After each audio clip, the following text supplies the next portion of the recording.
ስድብ በኮንቴነር ያለው የት እንደሆነ ራሳችሁ ትመልሳላችሁ። የስድብ ማት ያለው የት? ለአንድ ቀን ኤርሚያስም ሆነ ዳጊም ሆነ ኤፍሬም ባለ ጊዜው በለው ማናቸውም ከአቤል አቡና በስተቀር ማናቸውም እኔን ተናግረውኝ አያውቁም። እግዚአብሔር አክብራቸው። በዛ ሰዓት እኔ በምራገጥበት ሰዓት አንድ ጴንጤ ዮኒ ማኛ እንዲህ ብሎ ቪዲዮ አይሰራም። የተቀደሰ ህዝብ ነው። እግዚአብሔር ቀድሶታል። አንደበታቸውን ቀድሶታል። እኔን የቀረቡኝ ኢየሱስ ስላልኩ ነው። ኢየሱስ ነው ያዳነኝ ስላልኩ ብቻ ነው የቀረቡኝ እንጂ ጥሩ ስማቸውን አንስቼ ጠርቻ አይደለም። እኔ ነበርኩ ስረግጣቸው ሙለው። አሁንስ የተገላቢጦሽ ሆኗል። የትኛው ተራጋጮቹን ማን እንደሆነ በአደባባይ እያየን ነው። ደግባባን ተሳዳቢው ማን እንደሆነ እያየን ነው። ለምን ማን ነው ስሙን ለምን ድርሳን አነበብክ ብሎ እኮ ሊጋደል የሚፈልግ ሰው አለ። ለምን ተነበበብኝ፣ ለምን ገድላት ተነበበብኝ ብሎ እኮ ሊገል የሚፈልግ ሰው አለ አይደል? ሊገል የሚፈልግ ሰው አለ። ለምን ድርሳን ተነበበ፣ ለምን ገድላት ተነበቡ፣ በቃ ገላለሁ የኛ ጠልነ ተብለት ስም ይሰጣል። አሁን ለምሳሌ ከኦርቶዶክስ የወጡ ተሐድሶች አሉ። እኔ ቤት ዛሬ መጥተው ነበር ጠዋት። እንደ ውሻ ነው የሚቆጠሩት። እንዴ ጠላትንም ውደድ የሚል ስብከት አለ። እንደ ውሻ የሚቆጥሩ ደግሞ ሰዎች አሉ። ስለዚህ ስድቡ ያለው ማጋ ነው፣ መዳን ያለው ማጋ ነው የሚለውን ደግሞ ቆም ብሎ ማየት መልካም። ስድብ ያለው እንግዲህ የእንትን አሁን የቤታዬ ወዳጆች ፓስተር የሆነ ስም እያሉ ሳይፈሩት ስሙን ይጠራል። እኔ ስሙን ራሱ አልጠራው። ፓስተር እንዲህ እያሉ ስሙን ይጠራል። የኦርቶዶክስ ልጆች ናቸው፣ ኦርቶዶክሶች ናቸው። እኔ አሁን ደግሞ ቄስ እንዲህ ብዬ ብናገር አስባችሁታል ምን ሊፈጠር እንደሚችል? ቄስ እንዲህ ብዬ የሆነን ሰው በሰድበው ምን እንደሚፈጠር ታውቃለህ? በኦርቶዶክስ እኔ ማስተውል ሰው ነኝ። አንድን ሰው ላናድ ብዬ ሌሎቹን ማስከፋ አይደለም። ማስተዋል እችላለሁ። የቀጨጨ በእምነት የቀጨጨ አለ። በእምነት የቀጨጨ ማህበረሰብ አይተናል። ጌታ ምስክሬ፣ በእምነት የቀጨጨ በሃይማኖት ግዙፍ የሚመስል በእምነት ግን የቀጨጨ ስትፈትሸው ውስጡ ባዶ በእምነት የቀጨጨ ግን ስታየው በጣም ግዙፍ። አንዳንዴ አስተውላችኋል? የሆነ ጴንጤ ቤት ስትገባ ለምሳሌ አንድ መስቀል አለ፣ ኢየሱስ ጌታ ነው አለ የሚል አለ፣ መድረክ አለ፣ ሌላ ነገር የለም። ስታየው ባዶ ይመስላል። ውስጡ ስትገባ ግን ጉድ አለ። ስለ ወንጌል ከጫፍ እስከ ጫፍ የሚነገር አለ። ትገባለህ ደግሞ ኦርቶዶክስ የሚያማምሩ ስዕሎች አሉ።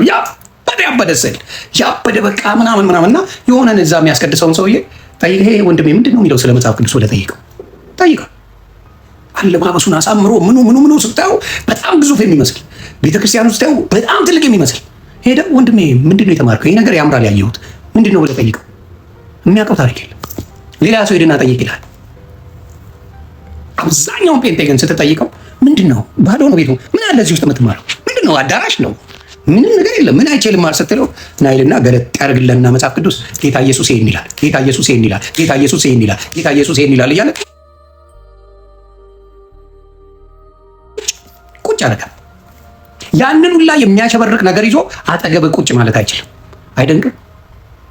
ያንን ሁላ ግዙፍ ነገር ይዞ እንደ ጎልያድ ማለት ነው። ጎልያድ አሁን በጣም ግዙፍ ነው፣ ያስፈራ ነበር። በጣም ያስፈራ ነበር ጎልያድ። ማንም ቀና ብሎ የማያየው ጉልበተኛ ነበር። ዳዊት ናት መጣ የ11 ዓመት እረኛ እኔ ነኝ የእኛውን የምጠለው አይረባም ያለችው። ዳዊት በወንጭፍ ታላቅ የጌታ ነገር ያለው ምንም የሌለው ይመስላል። የጌታ ነገር የሌለው ግን ግዙፍ ኃያል ይመስላል። ይሄ ነው ልዩነቱ። ስለዚህ እኔ ገጥሞኛል። በጣም ትልቅ የመሰሉኝ ሰዎች እቺን የምታላክለውብኝ፣ በጣም ትንሽ የመሰሉኝ ሰዎች ደግሞ ግዙፍ ሆነውብኝ አይቻለሁ። ኢትዮጵያ ጓደኞች አሉ። ያው ዮኒ ቬጋስ ባለሀብት ስለሆነ ያውቁታል። ግን ከዮኒ ቬጋስ ውጭ የሆኑ የራሱ ካምፓኒ ጌታ ምስክሬ ነው የምላቸው የራሱ ካምፓኒ ሰዎች ማን እንደሆነ እንኳን አያውቁትም። አብረን ሄደን ገብተን የዛሬ 15 ዓመት የሄድኩ ጊዜ በአሁኑ አይደለም፣ አሁን ከኢትዮጵያ ውጭ ስለሆነ ነው። ወዳጄ ሄደን የሱ ፋብሪካ ነው ሄደናል፣ ገባን። አያውቁኝም እንኳን ገባን። ይሄ ነገር ከዚህ ነው የሚሰራው ምናምን እያለ ብቻ ይነግረኛል። እነሱ አያውቁም መሆኑ ዝም ብለው ተራሰው መስሏቸው ዝም ብለው ያውቁት አያውቁትም ጭራሽ ማን እንደሆነ። ለምንድን ነው ስለው ያወቁኝ ጊዜ በምመጣበት ጊዜ አክት ያደርጋሉ፣ እንደሚሰሩ ቢዚ እንደሆኑ አክት ያደርጋሉ። አለማወቃቸው ለነሱም ለኔም ኮንፈርት ይሰጣል። ስለዚህ ማን ጥሩ እንደሰራ ማን እንዳልሰራ ማየት ይችላል። እንደዚህ አይነት የረቀቀ ጭንቅላት ያላቸው ሰዎች ምን ያደርጋሉ? ግዝፍናቸው እንዲታይላቸው አይፈልጉም። ትልቅነታቸው እንዲታይላቸው አይፈልጉም። አሁን እነ ጳውሎስ ሲሰብኩ የነበረው እየተገረፉ እየተቀጠቀጡ ምናምን ግን ገዝፏል፣ ይፈውሱ ነበር እየተባለ ይፈውሱ ነበር። ኢየሱስ ክርስቶስን በበረት ስለተወለደ ይንቁት ነበር። ኢየሱስ ክርስቶስ የሚንቁት እንጂ የሚያከብሩት ብዙ አልነበሩ። ከዛ በኋላ የሚያደርገውን ሳይ እየተከተሉት በ3 ዓመት ውስጥ ትልቅ ለውጥ አምጥቶ ሞት እንድል አድርጎ ይህን ያህል ዓለም ላይ ተከታይ እንዲኖረው አድርጓል ኢየሱስ ክርስቶስ። አሁንም የምላችሁ ነገሩን ስላገዘፋችሁት ብቻ እናንተ ቤታችሁ ትልቅ ነው ማለት አይደለም። እዛ የገዘፈ ቤት ውስጥ የሚወጣው ንግግር ከዛ ቤት ውስጥ ሲወጣ ምንም ቁም ነገር አልባ አይደለም። በየሜዳው ላይ የሚሰራ በየሜዳው ላይ የሚከናወነው ነገር ከዛ ሲወጣ እዚህ ግባ የሚባል አይደለም። ከዘማሪዎቻቸው ይልቅ ዘፋኞቻቸውን ያውቃሉ፣ ያከብራሉ። ከዘማሪዎቻቸው ነው ማውራ። ዘማሪዎቻቸው አሉ እኮ ከዘማሪው ይልቅ ዘፋኞቻቸውን የሚያውቁበት ነው። ስለዚህ ይመስላል ግዙፍ፣ ውስጡ ግን ገለባ ነው። ስታየው ውስጡ ገለባ ነው። ትልቅ ይመስላል፣ ውስጡን ስታየው ምንም ነገር የለውም። እንደዚህ አይነት ብዙ ሰዎች አሉ። አሁን ለምሳሌ በሴቶች ማየት ትችላለህ። እማማ ዝናሽን ማንን ማስመሰል ትችላላችሁ? ሶሻል ሚዲያ ከሴቶች በቁንጅና አንደኛ ማናት? በእናንተ በምታዩት እስቲ ዘግቡኝ፣ ማናት? ሶሻል ሚዲያ ወይ በፊልተር በሉኝ ወይም በቁንጅና ማናት? ሶሻል ሚዲያ ላይ በመልክ ጥሩልኝ። በመልክ ማናት? ኤልሹ። እሺ ሌላስ? ጂጂ ዝሆን ይቀር ይበላችሁ። እናንተ በእሷ ቤት የምትገቡበት ፊልተር የተለየ ነው ማለት ነው። ሆዴም ጥሏታል እንኳን ሌላው። እሺ ማን? ሌንዚ። ኦኬ የፍራኦል ኢቲቻ ሚስት ሌንዚ። ኦኬ እንውሰድ ሌንዚ። አንድ ሴት ተቀባብታ ሌንዚን መምሰል ትችላለች። ከባድ አይደለም። አሁን ለሴቶች አጭር ቢሆኑ ሂል ጫማ አለ፣ ወፍራም ቢሆኑ የሆነ የሚጠመጠም አለ ጥምጣ። ሆዳቸውን ጠምጥመውት ቀጭን ሆኖ ሽንቅጥ ብለው 8 ቁጥር ሆኖ መምጣት ይችላሉ። መቀመጫ ከሌላቸው ያ ባለ ስፖንጁን መግዛት ይችላሉ፣ ወይም ማስጨመር ይችላሉ። ቆልለውት መምጣት ይችላሉ። ከላይም ለጥ ይበሉ ከሆነ አሰርተውት ብራንድ አድርገው ማምጣት ይችላሉ። ሙሉ ነገሩን ማስተካከል ይቻላል። ተግባባ። ስለዚህ የተቀባባ ነገር ነው ማለት ነው። የሆነ አይደለም ግን ተቀባብቶ ሌንዚን ለመምሰል አሁን ሌንዚን ለመምሰል በፊልተርም በምንም መሆን ይቻላል። ኦሪጂናል ግን አይደለም። ገለብ ስታደርገው ሌንዚ የመሰለች ከፈትፈት ታርገ ነገሩን ስትገላልጠው እማማ ዝናሽ ሆና ቁጭ ትላለች። ሌላችሁ የምፈልገው እንደዛ ነው። የገዘፈ ነገር አድርገ የምታየው ነገር ውስጡን ገለብ ስታደርገው ምንም ከሌለው እዚህ ሰምቴ። ለዚህ ነው ስትገባም ስትወጣም ጴንጤነት ክርስቶስ፣ ስትገባም ያለው ክርስቶስ ነው የሚነገር። ገና ስትገባ ሚስጥር ነው ተብለ አይደለም፣ ኢየሱስ አዳኝ ነው ተብለ ነው የምትገባው። ስትወጣም በአዳኝነቱ ካላመንክ ነው የምትወጣው። አዳኝ ነው፣ ምንም የሚደበቅ የለም፣ ሚስጥር የሚባል የለም፣ ግራ የሚያጋባ የለም፣ ኮንፊውዝ የሚያደርግ የለም። ስትገባም ያንን ነው ኢየሱስ ነው የሚጨመር ሌለ ረቺ የምትጨመር ቆይ ይሄ የሚጨመር እንትናም ይምጣ እንትናም እኮ ታሪከኛ ነው ገድለኛ ነው እስካቦኛ ነው የሚባል ነገር የለም። ስትገባም ኢየሱስ ነው፣ ስትወጣም ኢየሱስ ነው። ግራጁዌሽንም ላይ ኢየሱስ ነው የሚመሰገነው፣ ስትሞትም ኢየሱስ ነው፣ ስትወልድም ኢየሱስ ነው የሚመሰገነው። የሷት ሀዘንም ላይ ግራጁዌሽንም ላይ ክርስትናም ላይ ምንም አይነት ላይ ያለው ኢየሱስ ነው። ሌላ የሚደባለቅ ነገር የለም። ስለዚህ የሚለየው ያ ነው። ክርስትና ከሌሎች የሚለየው የትም ቦታ ላይ ስሙ የሚጠራው ኢየሱስ ብቻ ነው። እያንዳንዱ መርጠ ቦታ ላይ ግን እዚህ ቦታ ኢየሱስ ጠራለሁ፣ እዚህ ቦታ የሆነ እንጠራለሁ፣ እዚህ ቦታ የሆነ እንጠራለሁ፣ በዚህ ቀን የትን እንጠራለሁ የሚባል እምነት ጴንጤ ጋር ታመጣ ሊኖርም አይችልም። እዚህ ጋር ቆይ የሚባልለት ኢየሱስ የለኝም። ለዛ ነው የምወደው፣ ብቻውን የማከብረው፣ የሚያድነው እሱ ነው የምለው። ለዛ ነው። በዚህ አጋጣሚ አሁንም እናገራለሁ፣ አማራና ትግራይ ክልል ላይ ኢየሱስን መስበክ ወንጀል ነው። መንገድ ላይ ሆነ ከወሎ በስተቀር መንገድ ላይ ሆነ አማራ፣ ጎንደር ላይ፣ ጎጃም ላይ እንዲሁም ትግራይ ላይ መጽሐፍ ቅዱስ ይዘህ ኢየሱስ ጌታ ነው ብለህ ብትሰብክ እጅ እዛው ይቀራል፣ ይቆርጡታል። በግልጽ ነው የምናገር። ወደፊት ግን የሚስተካከል እዛ ሆኖ ጴንጤ ሆኖ በሰላም የሚኖር አለ ብዬ አላስብም። መዋሸት አልችልም። ሐቁን ነው የምነግርህ። ወደፊት ግን ወንጌል ይሞላል። እዛ ወንጌል ይገባል። ኢየሱስ ይሰበካል። ኢየሱስ ከፍ ይላል። መናደድ ይቻላል፣ ግን እውነቱን ከመናገር ወደኋላ የምንለው አይደለም። እና አሁንም የኢየሱስ ስም ሲጠራ የሚከፋ አብዛኛው ካየ የኦርቶዶክስ ወንድምናቶቼ ናቸው። ኢየሱስ ሲባል ኩርፊያ የሚያስብ ሌላ ሰው አልተጠራም ብሎ የሚያስቡበት ነገሮች እያየው የሚከፋቸውን ነገር አይቻለሁ። ምን ማለት ኢየሱስ ስትል የሆነ አብሮ መጠራት አለበት፣ እናቱ መጠራት አለባት ወይ የሆነ ጀለሱ መምጣት አለበት ብለው የሚያስብ አስተሳሰብ ይዘው መጥተዋል። የቅሬታ መንፈስ አለ። ለምን ያስለመዷቸው ከ30ዎቹ 3 ቀኖቹ የሱ ናቸው። ሌሎች ጀለሶች አሉት። በ6 ብለው ደርበውበታል አርሴማን። ከሱ ይልቅ አርሴማ ተከብራለች። 6 ወጥቷል። 27 መድኃኒዓለም ነው። ከ28 አማኑኤል ነው። 29 ባለ እግዚአብሔር ነው። ከነዚህ 3 ቀናቶች ውጪ ቦታ የለውም። ከሌሎቹ እኩል ተስተካክሏል። ስለዚህ ለብቻው ስትናገር ቅሬታዎች ያስፈጥራል በኢየሱስ ላይ። አረ የሱ ነው ቀናቶች ሁሉ ስትል ነው ይሄ ቀን የእንትና ነው ይሄ ቀን የእንትና ነው ብሎ ግርግር ይፈጥርልሃል። የሚከፋቸውም ለዛ ነው። ያስለመዷቸው ከቅዱሳናቶቹ አንዱ አድርገው ስለሆነ ብቻውን ስሙን እየጠራው ስትሄድ ሌሎቹን ካልጠራ ቅሬታ አለ፣ ውጊያ አለ። ከዛ ምን ያደርጋል? ኢየሱስ እየደረመሰው ያንን ስራ እያጠፋው፣ ኢየሱስም ኃያል ስለሆነ እያጠፋው አሁን የሚያስደነግጥ ነገር ላይ ሰምቻለሁ። እኔ በህይወት እያለሁ ከሰማሁት ቃል ሁሉ የትኛው ደስ እንዳለኝ ታውቃላችሁ? ወፍ ዘራሽ ንግግር ነው የተባለው። ያለ ማርያም አማላጅነት ዓለም አይድንም የሚለው ንግግር ወፍ ዘራሽ ንግግር ነው ብለው ኦርቶዶክሶች ተናገሩ ለመጀመሪያ ጊዜ። በቃ የማርያም አማላጅነት ዓለምን እንደማያድን ካወቅ የሚያድነው የኢየሱስ ነው። አከተመ። የእሷ ምልጃ አያስፈልግም። ራሳቸው በቃ ይሄን መስማትን የሚያህል ትልቅ ነገር የለም። ወፍ ዘራሽ ትምህርት ነው። ከራሳቸው ነው አንደበት የማሳያቸው። ክብር ለኢየሱስ ይሁን። ወፍ ዘራሽ ትምህርት ነው። ቃል በቃል ነው የተናገሩት። ወፍ ዘራሽ ትምህርት ነው። ስለዚህ በቪዲዮ ካለውና ከተነጋገሩት ክብሩን ጌታ ይውሰድና እኔም ማለት የምፈልገው ሰዎች የሚሰናከሉ ከሆነ አንተ በምታብራራው ማብራሪያ ሰዎች ለተወሰነ ቀን ባታብራራ ቀር ይላል ማለት ከዲቤቱ ባሻገር ማለት ነው።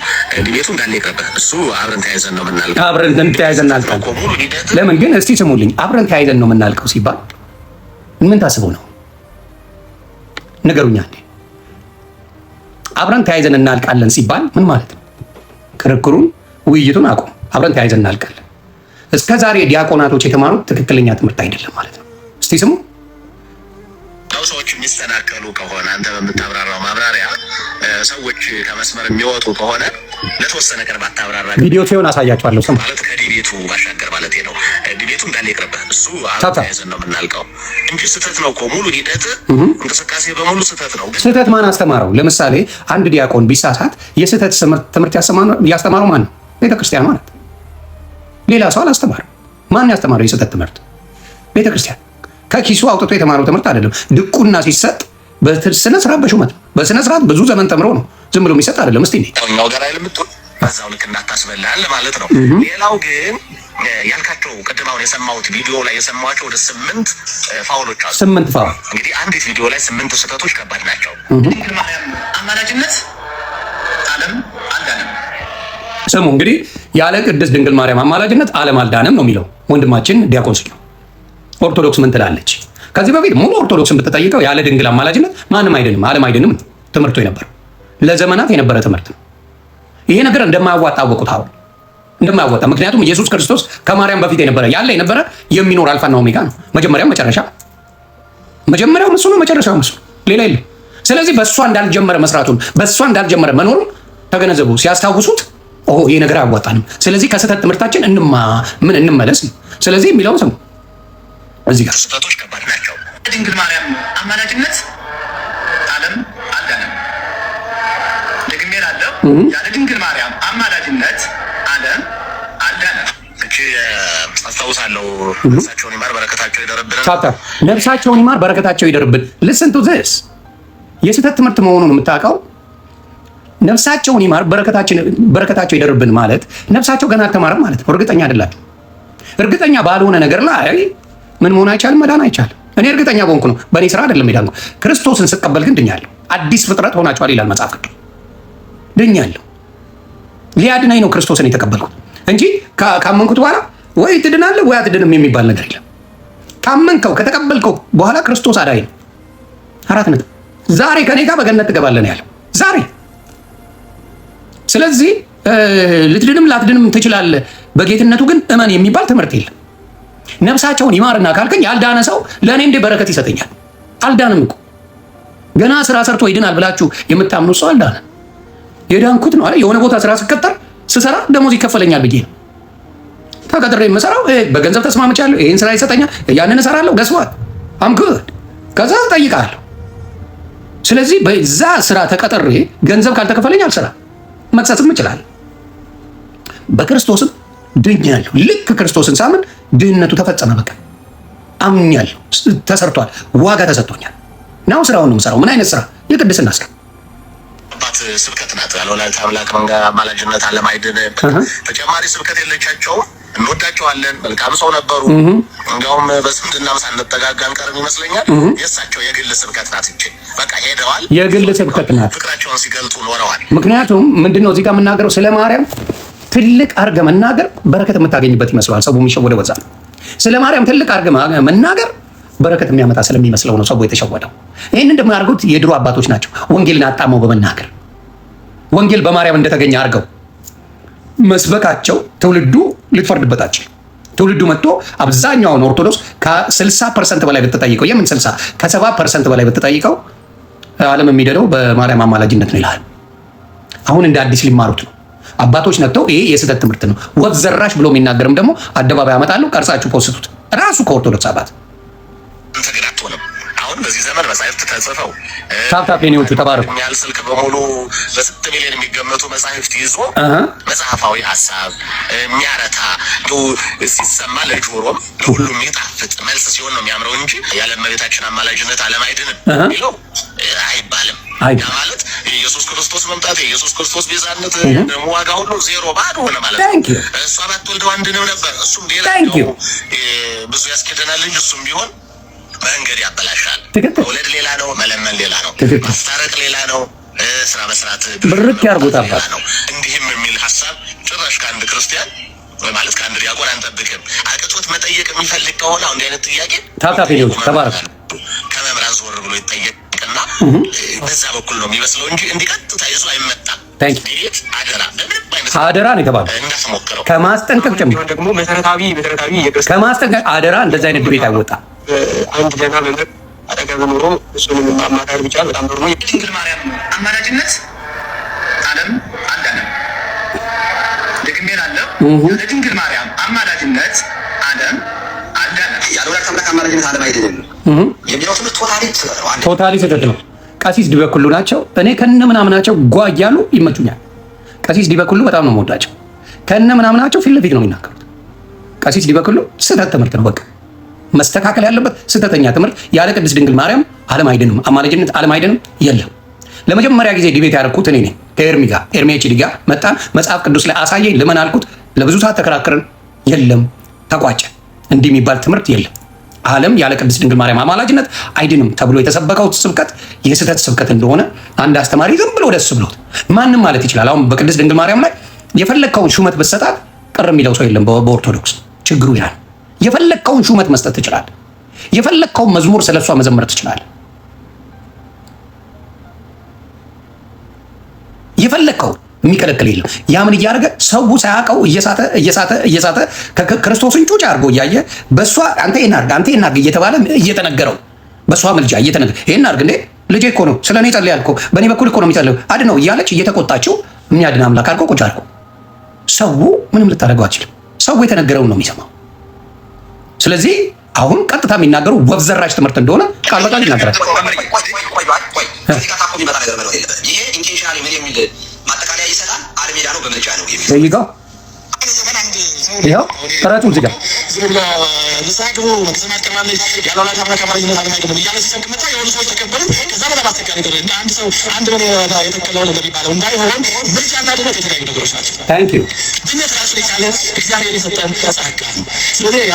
ድነት ምንድን ነው? እግዚአብሔር የሰጠን ጸጋ ነው። እግዚአብሔር ደግሞ ጸጋ ሲሰጥ በነፃ እንጂ ከፍለን የምናመጣው አይደለም። የሆነ ቦታ ጦር ስለተወጋን ስለተንደባለልን ፎቅ ስለወጣን ስለወረድን ገደል ስለገባን በገዳም በኩል ስለወጣን የሚሰጥ አይደለም። ጸጋ ነው። ድህነት ጸጋ ነው። መዳን ጸጋ ነው። ስጦታ ነው የተሰጠን። ስለዚህ ጸጋ ነው። ምልጃ ሌላ ጉዳይ ነው። ምልጃ ዋጋ ተከፍሏል። የከፈለው ደግሞ ኢየሱስ ነው። ዋጋ ከፍያለሁ ይላል። ይድናል የሚለው የሆነ ጊዜ መጣ። ዘራሽ የሆነ ምንጭ ማን እንደሆነ የማይታወቅ ምንም ቆይ ምንም ወፍ ዘራሽ የሆነ ምንጩ የማይታወቅ ትምህርት ነው። የዓለም የሚድነው በማርያም መልጃ ነው የተባለው ትምህርት ወፍ ዘራሽ የሆነ ምን ትምህርት ነው? ወፍ ዘራሽ የሆነ ትምህርት ነው። ይህንን ከተባለ ምን ይሆናል ማለት ነው? መልጃው ካልሰራ ማን ነው የሚሰራው ነው ጨዋታው። እንግዲህ በማርያም መልጃ ዓለም አይድንም የሚለው ትምህርት የተሳሳተ ነው ተብሏል። ናው ምን ሊፈጠር ይችላል ነው ጥያቄው። ምንድን ነው የሚፈጠረው? ምንድን ነው የሚሆነው? ማን ነው የሚያድን አይደል ጥያቄው? ማን ነው የሚያድን አይደለም ወይ ጥያቄው ነው ጨዋታው። እንግዲህ ኦኬ፣ ዓለም በማርያም መልጃ የማይድን ከሆነ በማን መልጃ ነው የሚድነው? እስቲ መጽሐፍ ቅዱስ ምን ይላል? የምትጠሏት ጥቅስ አንዳንዶቹም የቀየሯት ጥቅስ አለች። ሮሜ 8:34 ምን ይላል? ከሱ በፊት 33ን ጀምር። እግዚአብሔር የመረጣቸውን ማን ይከሳቸዋል? የሚያጸድቅ እግዚአብሔር ነው። የሚኮንንስ ማን ነው? ማን ነው የሚኮንነን? የሞተው ይልቁንም ከሙታን የተነሳው በእግዚአብሔር ቀኝ ያለው ደግሞ ስለኛ የሚማልደው ክርስቶስ ኢየሱስ ነው ይላል መጽሐፍ ቅዱስ። እንግዲህ እግዚአብሔር ያሳያቸው ምን ይላል? የሞተውም ከሙታን የተነሳው በእግዚአብሔር ቀኝ ያለው ደግሞ ስለኛ የሚማልደው ክርስቶስ ኢየሱስ ነው። ከክርስቶስ ፍቅር ማን ይለየናል ይላል? መከራ ወይስ ጭንቀት ወይስ ስደት ወይስ ራብ ወይስ ራቁትነት ወይስ ፍርሃት ወይስ ሰይፍ ነውን? ስለ አንተ ቀኑን ሁሉ እንገደላለን፣ እንደሚታረዱ በጎች ተቆጠርን ተብሎ እንደተጻፈ ነው ይላል። ምን አለ? በዚህ ሁሉ ግን በወደደን በእርሱ ከአሸናፊዎች እንበልጣለን ይላል። ስለዚህ መጽሐፍ ቅዱስ የሚነግረን ስለኛ የሚማልደው ኢየሱስ ክርስቶስ ነው ብሎ ነው መጽሐፍ ቅዱስ የሚናገረው። በእኛና በእግዚአብሔር መካከል ያለው ኢየሱስ ክርስቶስ ነው። እሱ ደግሞ አንደኛ ጢሞቴዎስ ላይ ምዕራፍ 2 ላይ ታገኙታላችሁ። ምን ይላል? በሰውና በእግዚአብሔር መካከል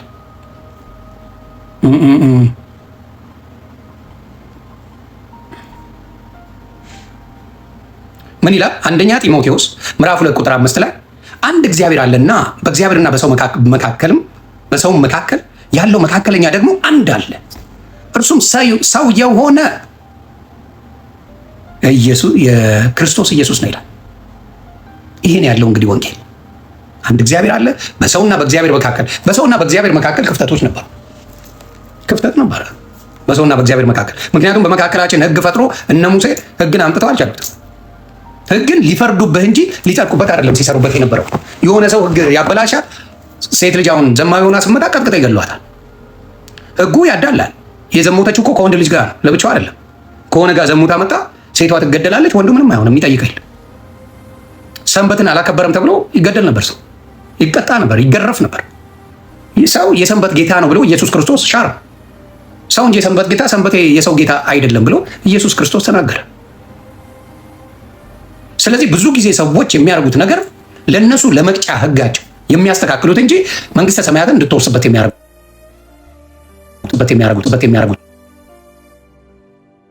ትከፍላለህ። የትገነ ኮስት ኢትዮጵያ ሕጓን የምታወጣው ለምንድን ነው? ያቺን ሕግ ሻራት ተከፍላታል።